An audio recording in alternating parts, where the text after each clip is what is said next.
Have you ever found yourself just kind of looking around at the modern world and wondering if you are caught in this massive, inescapable cultural contradiction? Oh, I think a lot of people feel that way right Yeah, now. exactly. I mean, think about it. On one hand, society absolutely demands that men display traditional masculine traits. Right, like we still expect the stoicism, the relentless competitive drive, the physical protection. Exactly. But the crazy part is the very institutions that rely on those exact traits to keep civilization running are actively punishing men for exhibiting them. It is a massive paradox. It really is. It's like you are handed a script to read, and the moment you speak the lines, you are suddenly told you are the villain of the play. Yeah, that is a perfect way to describe it. So if you have ever felt that friction, that impossible tug of war, then you are exactly who we are talking to today. Welcome to the deep dive. And that friction isn't just in your head, by the way. It is arguably the defining cultural conversation of our era. It really is tearing at the seams of how men and women interact. But hey, before we get into the absolute thick of it, I do need to ask a quick favor. Definitely do that first. Yeah, so take a second right now to like and subscribe to the show. It is honestly the best way to support us so we can keep bringing you these unfiltered, long-form explorations of the most provocative ideas out there. And today's topic is definitely provocative. Oh, absolutely. Today we are reviewing a highly requested, incredibly intense new ebook that is just lighting up the red-pilled manosphere and men's rights communities. Yeah, it's called Walk Away: Escaping Double Binds of Toxic Masculinity by Conrad Riker. Right. And if you want to explore the raw source material yourself, Yeah. and you absolutely should if you want the full picture, check out Amazon Kindle and Google Play Books to buy it. Highly recommend checking it out directly. So today we are going to completely deconstruct Riker's timeline of how Western institutions were supposedly captured by feminist and Marxist ideologies. But before we dive in, we really need to set the ground rules for this discussion immediately. Good call. The source material we are unpacking today is highly polarizing and obviously deeply politically charged. So our mission here is not to take sides. Right. We are definitely not endorsing Riker's viewpoints, nor are we condemning them. Exactly. Our role is just to act as your impartial guides. We are going to report, unpack, and critically analyze the arguments and the historical timelines exactly as Riker presents them. Because this book is a primary artifact of a major cultural movement. It is. And to understand that movement, we have to examine its ideological architecture without any bias. So let's just jump straight into that architecture. Yeah. Riker starts by setting up what he calls the misandrist double bind. Right, which basically pits evolutionary biology directly against modern institutional ideology. Yeah, and his core thesis is just sweeping. Riker argues that Western civilization is in a state of active collapse. But he doesn't view this as a natural decay, right? He frames it as a deliberate psychological operation. Wait, like an actual orchestrated odd? Yeah, waged by the Marxist left and their allies to intentionally pathologize natural male behavior. So how does he actually define this double bind? Well, he defines it as a psychological trap. Basically, if a man yields to modern progressive pressures and acts subservient or, purely egalitarian, society secretly despises him. Because the biological instincts of women, according to Riker. Exactly. But then on the flip side, if he acts like a traditional man, exhibiting aggressive competence and authority, the media and academic establishment label him a dangerous, toxic monster. It's literally a no-win scenario. That is his entire point, yeah. And he backs this up by leaning really heavily into evolutionary psychology, right? He does. He specifically cites David Buss's famous 1989 cross-cultural study on mate preferences. Oh, right. I mean, most people in this space know Buss's work pretty well. They do, but Riker uses it to definitively state that female hypergamy, like the desire for dominant, high-status men, is not some social construct. It's not engineered by an oppressive patriarch. No, he says it is purely biological firmware. It is hardwired. Okay, so he argues that this biological reality is completely incompatible with the theories pushed by the progressive left. Right, and he traces the ideological capture of our institutions back to the mid-20th century. Pointing the finger directly at the Frankfurt School. Right? Yeah, the Frankfurt School and specific figures like Herbert Marcuse. Okay, wait, I need to pause you there for a second. Sure. If Riker's entire premise relies on the idea that biology is undeniable, that women are biologically hardwired to desire traditional masculine traits, how does he explain a bunch of fringe, mid-century academic theorists successfully rewriting the rules of modern mating? That is a great question. I mean, if biology always wins, how did Marcuse and the Frankfurt School capture the institutions in the first place? Well, that is actually the critical tension in his historical timeline. Riker argues that the original Marxist framework relied heavily on economic class struggle. You mean like the proletariat versus the bourgeoisie? Exactly. But in the post-World War II era, the Western working class became incredibly prosperous. Right, the economic revolution just totally failed to ignite in America. Yeah, so intellectuals like Marcuse realized they had to pivot. They repurposed critical theory, applying it not to economics, but to culture and gender. Oh, wow.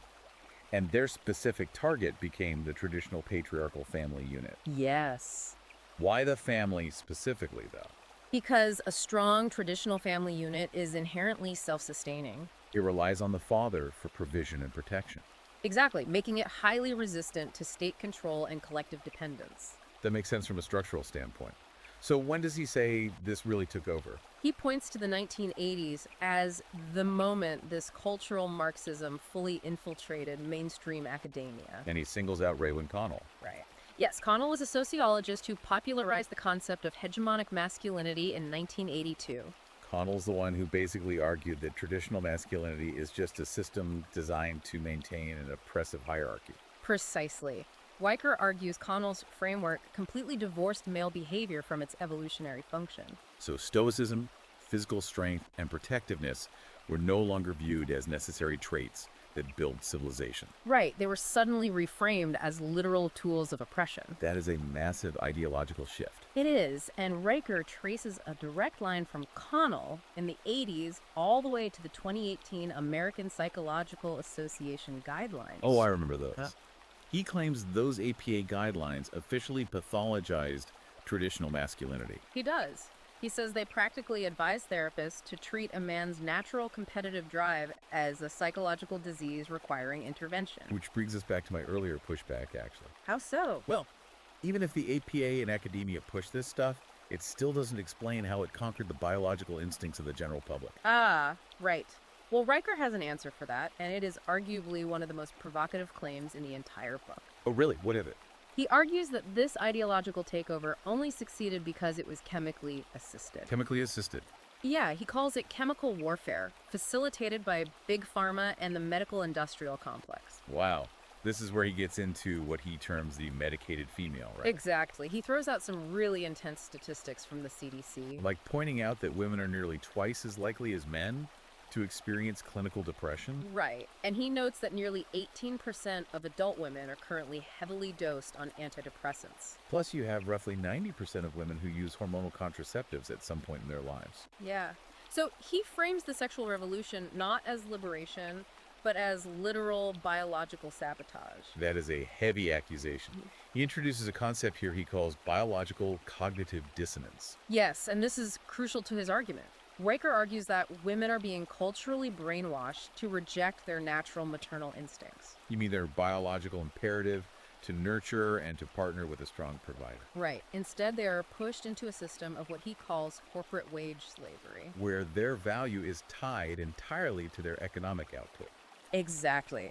And he argues this creates such massive internal friction that it requires heavy pharmaceutical intervention just for them to get through the day. Just to cope with the dissonance. And then there's his concept of the pet replacement syndrome, which is fascinating. Oh, yeah, where that suppressed maternal instinct gets frantically redirected into treating animals like human children. Right, like buying $60 bags of organic food for dogs while isolating themselves from actual human families. But the core mechanism of his chemical warfare theory focuses on the birth control pill itself.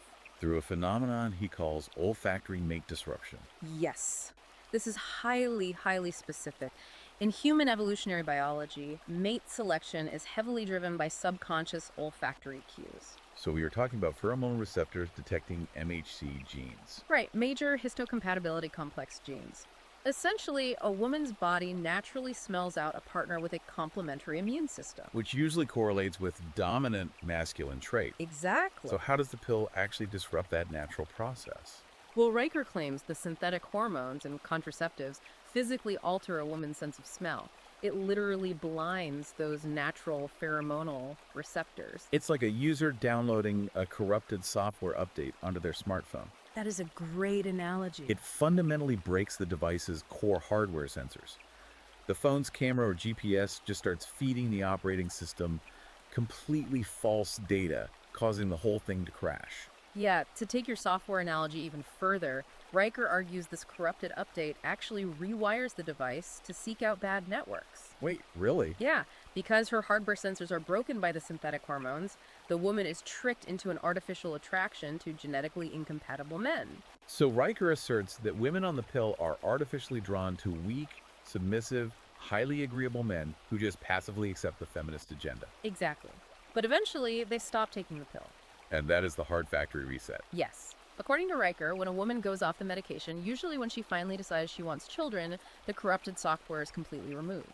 Her natural olfactory senses return, and her biological firmware reboots. And suddenly, she looks at the submissive, agreeable man she married and experiences a visceral, undeniable biological repulsion. Oh, wow. Which guarantees the eventual collapse of the marriage. Right. And that leads perfectly into his analysis of modern dating and female hypergamy. Specifically what the manosphere calls the CAD epidemic. Yes. Riker argues that because women are chemically insulated and ideologically driven away from loyal providers, they adopt a deeply predatory mating strategy. He's referring to the alpha fucks, beta bucks dynamic here, right? He is, and Riker's structural analysis of this is brutal. I can imagine. So what does he say happens? He suggests that during their peak fertility years, women leverage the freedom of modern dating apps to basically chase degenerate deadbeats. The CADs. Yeah, the CADs, purely for short-term dopamine hits and physical excitement. And while doing that, they completely ignore the stable, available men who are actually building their lives. Exactly. But then they hit their 30s, their fertility starts dropping, and they experience that post-wall panic. And suddenly they want to pivot. They expect one of those hardworking beta buck providers, the exact guys they ignored for a decade, to step in. Right, to step in, offer a ring, and basically finance their lives. Riker's advice to his audience is incredibly militant here, isn't it? Oh, absolutely. He tells men to have zero tolerance for this. He demands that men ruthlessly vet a woman's past and absolutely refuse to be the bailout plan. He views acting as a bailout plan as a form of complicity in your own destruction. Yes. And this brings us to a massive pivot in the book. Right, because as the biological foundation of mating was disrupted by pharmaceuticals, Riker argues the legal foundation of the family was actively dismantled by the state. Right. He transitions from biological disruption to straight-up legal extortion, focusing intensely on the history of the family court system. He calls it the divorce industrial complex. He does. And again, he comes armed with statistics. Yeah, he notes that roughly 41% of first marriages end in divorce. Right, but the number he really zeroes in on is who actually pulls the trigger. 70 to 80% of divorces are initiated by women. Exactly. And Riker aggressively rejects the mainstream narrative that men are just, abandoning their families. He claims the data proves women are abandoning marriage because the legal structure literally incentivizes them to do it. To understand the architecture of this trap, Riker points to 1969. 1969. What happened then? That was the year California Governor Ronald Reagan signed the nation's first no-fault divorce law. Wow. Okay. And Riker identifies this as the catastrophic legislative turning point. Yes, because before 1969, dissolving a marriage required proving fault. Like adultery, abuse, or abandonment. Right. No-fault divorce completely dismantled that requirement. It allowed for the unilateral, consequence-free dissolution of a family contract by a single party. He argues it transformed marriage from a binding protective covenant into a state-brokered financial trap. Exactly.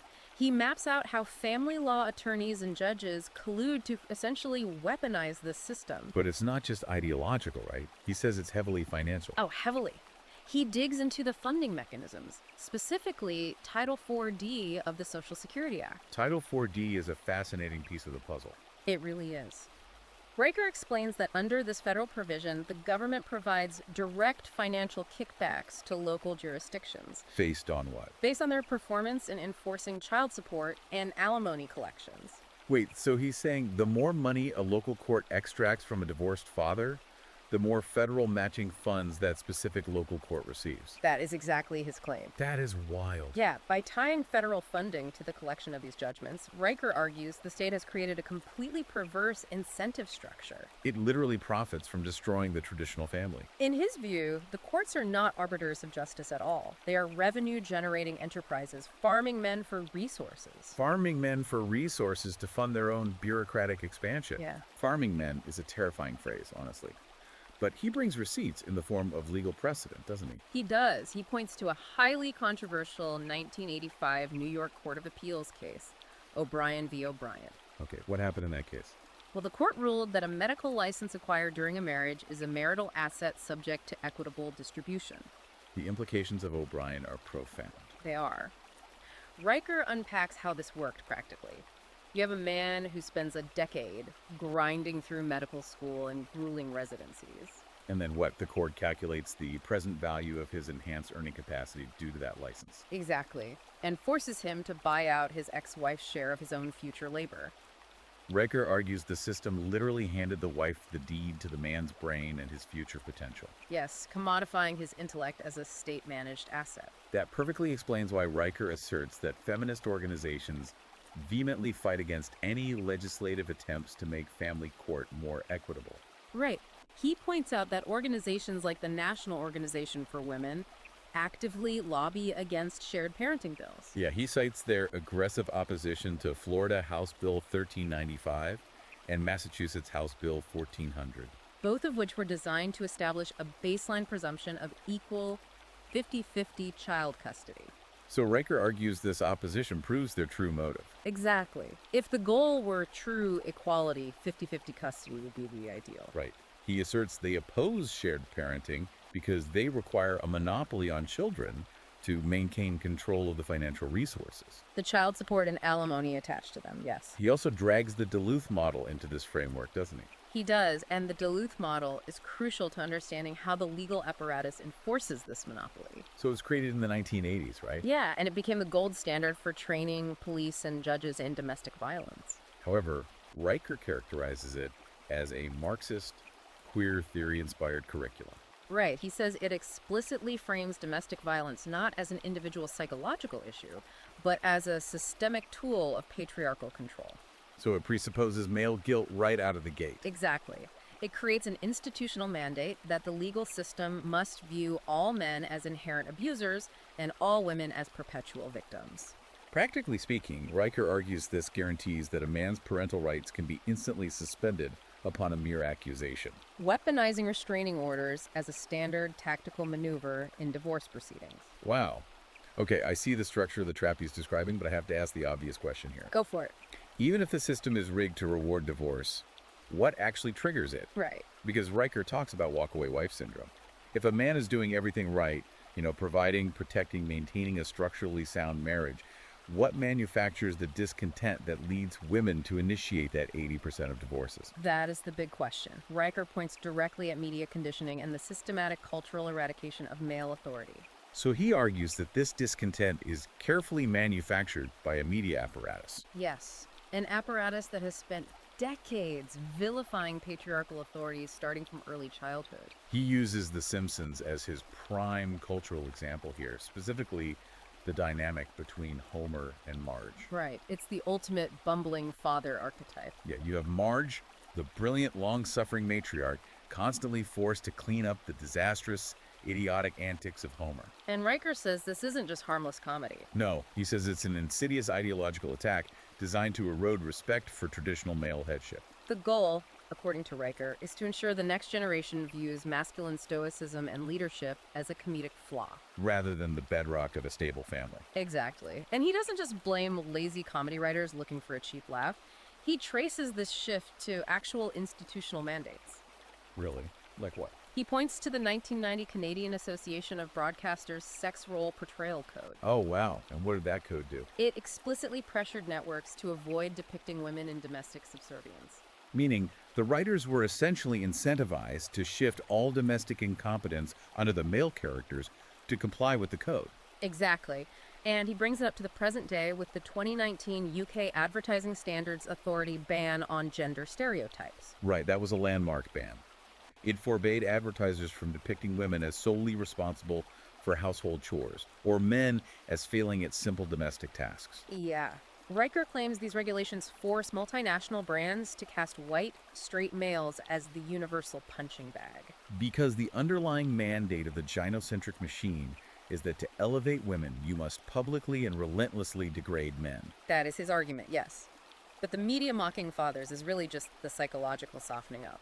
Right, because Riker argues that while the media was making men look stupid, the legal system was actively invading and dismantling actual male sanctuaries. He documents a systematic, decades-long war on male association. Because men have historically gathered in exclusive spaces, right? Lodges, clubs, fraternities. Yes, to forge bonds, engage in healthy competition, and transmit masculine virtues without the tempering presence of women. And Riker traces the destruction of these spaces back to a specific Supreme Court case. He does. The 1984 case, Roberts v. United States JCs. The JCCs were a private organization built entirely around cultivating young male leadership and business networking. Right. But the Supreme Court ruled they had to admit women.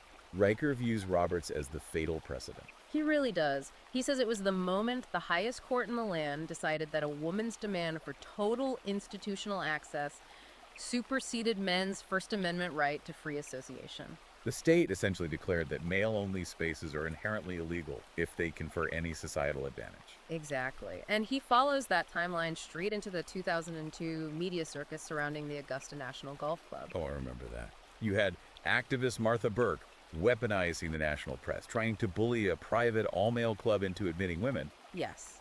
And Riker actually praises the club's chairman at the time, Hootie Johnson, for his fierce initial resistance. He calls it a masterclass in defending male sovereignty. Right. Even though the club ultimately capitulated a decade later, Riker uses the relentless campaign against them as proof that the feminist machine does not negotiate. It demands total submission. It does. And the ultimate, most devastating surrender in Riker's eyes was the 2017 capitulation of the Boy Scouts of America. Right. By caving to progressive pressure and admitting girls, Riker argues they destroyed a critical crucible of manhood. He says it was designed to teach boys how to survive and lead through rugged independence. And it got turned into a sanitized co-ed daycare center. Yeah. This connects directly to a psychological concept Riker calls the initiatory void. What is the initiatory void exactly? Well, throughout human history, boys became men through ritualistic friction, challenge, and initiation conducted by older men in exclusive spaces. Right. So without these sanctuaries, boys are left to languish in extended adolescence. They are unprotected and uninitiated. Riker argues this void purposefully generates a generation of weak, compliant men. Men who lack the mental fortitude and fraternal bonds required to resist the woke establishment. Exactly. And it actually takes an even darker turn from there. How so? Well, not only are men mocked in the media and stripped of their spaces, but Riker points out that society now actively treats them as inherent predators. Oh, right. He brings up this deeply disturbing 2010 case of James Anderson, a UK firefighter. Yes. Anderson was aggressively interrogated and prevented from taking his own foster daughter into a public restroom at a local leisure center. Entirely based on this misandrist paranoia that a solitary man near children must be a threat. Riker argues this incident isn't an anomaly at all. It is the logical endpoint of the Duluth model and feminist theory bleeding into everyday corporate policy. It creates a societal assumption that fathers are inherently dangerous. And that they require constant state or public intervention to monitor their interactions with their own offspring. The hypocrisy is staggering. It really is. Men face this inescapable, maddening double bind. You are stripped of your leadership roles, society commands you to be a subservient, egalitarian co-parent, but the moment you actually try to parent, like taking a toddler to the bathroom, you are treated as a criminal. It is basically a panopticon of surveillance and suspicion. And Riker argues that the intellectual justification for this trap was engineered in the very places that were supposed to teach critical thinking. Yes. This leads us directly into his dissection of academia and the digital economy. Riker views modern universities not as bastions of learning, but as literal re-education camps. He does. He targets Kimberly Crenshaw and her 1989 invention of the term intersectionality. Riker describes intersectionality not as a sociological tool, but as a calculated sleight-of-hand trick. Right. He claims it was designed to unite every conceivable demographic grievance, race, gender, sexuality, into a monolithic political weapon. A weapon aimed squarely at destroying the straight, white, patriarchal male. Yes. And he pairs Crenshaw's work with Judith Butler's highly influential 1990 book, Gender Trouble. Butler laid the groundwork for modern queer theory by arguing that biological sex is an artificial construct performed through language and behavior. Exactly. Riker argues these academics executed a hostile takeover of language itself. They redefined the concept of equity. They did, shifting it away from equal opportunity to mandating equal outcomes. Which gives them a cognitive framework to excuse female failure as systemic oppression and brand male success as theft. Precisely. But how did post-structuralist linguistic theories actually capture the legal system? That seems like a leap. Well, Riker traces it back to philosophers like Michel Foucault, who argue that language is inextricably linked to power. So if you control language, you control reality. Exactly. The woke establishment weaponized this idea to implement compelled speech. You point to the 2018 case of Nicholas Merriweather, right? A philosophy professor at Shawnee State University. Yes. Merriweather was investigated and threatened with termination simply for refusing to address a biologically male student with female pronouns. The university essentially tried to force him to speak an ideological reality he fundamentally disagreed with. They did, and the legal trapping goes far beyond pronouns. Riker warns that the woke legal apparatus is rapidly closing in. He points to the New York City human rights law, right? Yes, which threatens massive financial penalties for misgendering individuals in the workplace or public accommodations. And he also analyzes California's Senate Bill 967, which enshrined affirmative consent into state law for college campuses. Affirmative consent meaning a continuous verbal yes throughout every single stage of a physical encounter. Right. Riker argues that SB 967 effectively criminalizes standard nonverbal human mating rituals. It turns natural seduction into a potential legal trap, where a man can have his life ruined by an ex post facto withdrawal of consent. It is the ultimate policing of male sexuality in the physical world. But here is where the contrast gets absolutely wild. Yeah, Riker pivots from how male behavior is hyper-policed in the physical world to how it is relentlessly exploited in the digital world. Exactly. He looks at platforms like OnlyFans, noting that it generated over $5 billion in revenue in 2021. And progressive media constantly frames digital sex work as the pinnacle of bodily autonomy and female empowerment.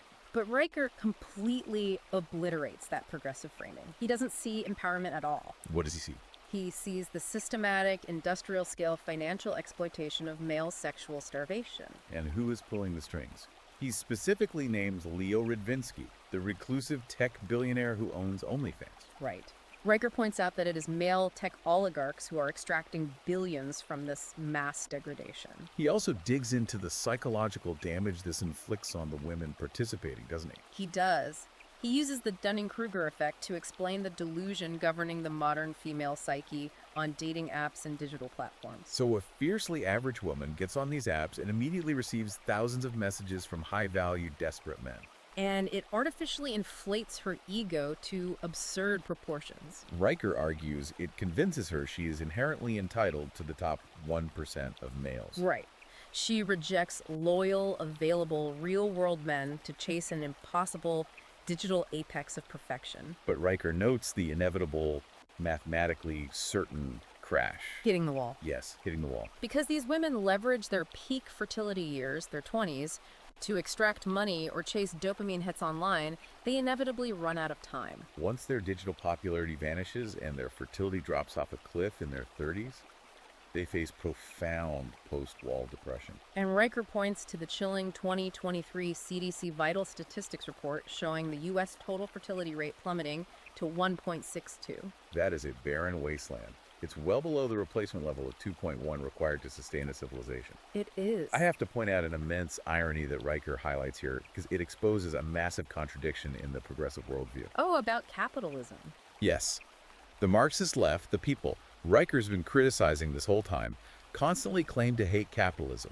They view it as an oppressive hierarchy. Right. But they enthusiastically embrace raw, unregulated hyper-capitalism when it comes to the digital flesh trade. How does Riker reconcile the left's hatred of capitalism with their celebration of a $5 billion platform like OnlyFans. Riker's reconciliation of that contradiction is brutal. He argues that the woke left doesn't actually hate capitalism. They only hate patriarchal capitalism, Yes. meaning capitalism where men build physical infrastructure, innovate, and provide for families. Right. They hate systems where male competence is actually rewarded, but they absolutely love what Riker calls parasitic capitalism. The digital flesh trade doesn't build bridges, it doesn't invent new technologies, it doesn't stabilize families. No, it was purely extractive. It pulls resources from lonely, desperate men and transfers that wealth to women and tech oligarchs. Requiring zero tangible economic output or societal value.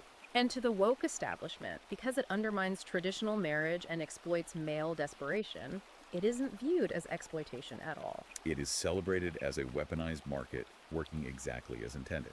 That is an unbelievably bleak view of the modern economy. It really is.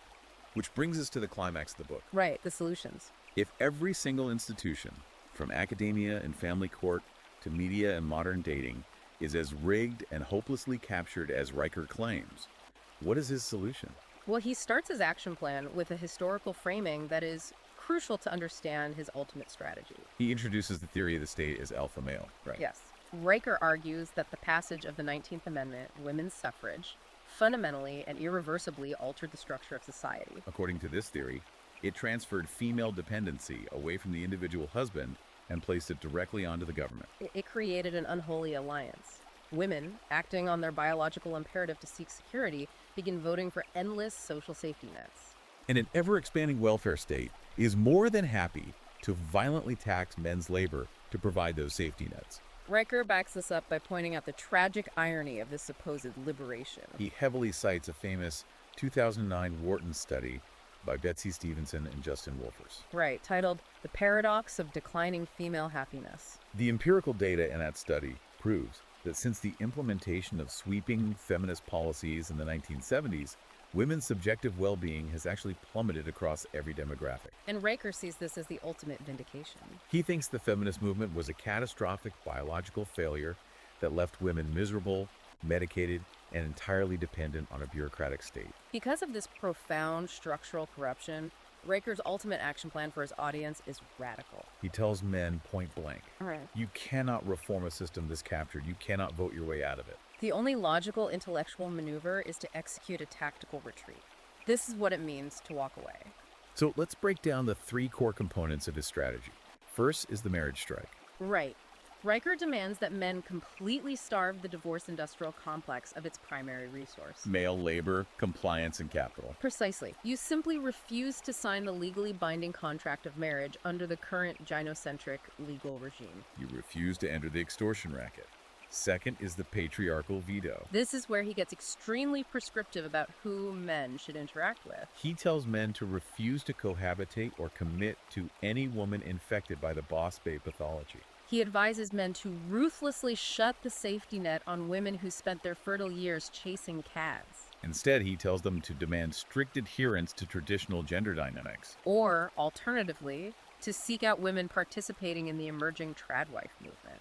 Highly educated women who are actively rejecting the feminist script to find joy in submitting to their husbands and fulfilling their biological destiny. And the third, and perhaps most practically disruptive component, is rigorous financial independence. Riker advises men that if they must marry, they must utilize the Uniform Premarital Agreement Act to secure ironclad prenups to protect their assets. But more broadly, he tells men to radically downsize. He urges them to quit high-stress corporate careers that only feed the woke machine, legally minimize their tax footprint, and live off-grid. He wants them to build decentralized, underground brotherhoods and parallel indie consulting firms that are entirely immune to progressive HR commissars and corporate diversity mandates. The framing here is essential. Riker does not view walking away as a defeat. Not at all. He synthesizes this entire action plan as the ultimate offensive maneuver. By withdrawing their participation from a rigged game, men starve the progressive establishment of the massive tax dollars, the aggressive competence, and the grueling physical labor it requires to survive. It is a deliberate, calculated withdrawal designed to let the feminist house of cards collapse under the weight of its own biological contradictions. We have covered an immense amount of ground today. Let's summarize this intense journey. We walk through Conrad Riker's blistering historical breakdown of how Western institutions were allegedly captured by Marxist and feminist ideologies. We examined his biological arguments regarding olfactory meat disruption and the devastating effects of the medicated female. We traced the legal extortion of the family court system, the cultural eradication of male spaces through the media and the courts, The compelled speech of the intersectional Inquisition, and finally, his extreme, unapologetic strategy of the patriarchal veto and the marriage strike. As a brief reminder, the mission of this deep dive was to decode and impartially report the arguments contained in this highly controversial text.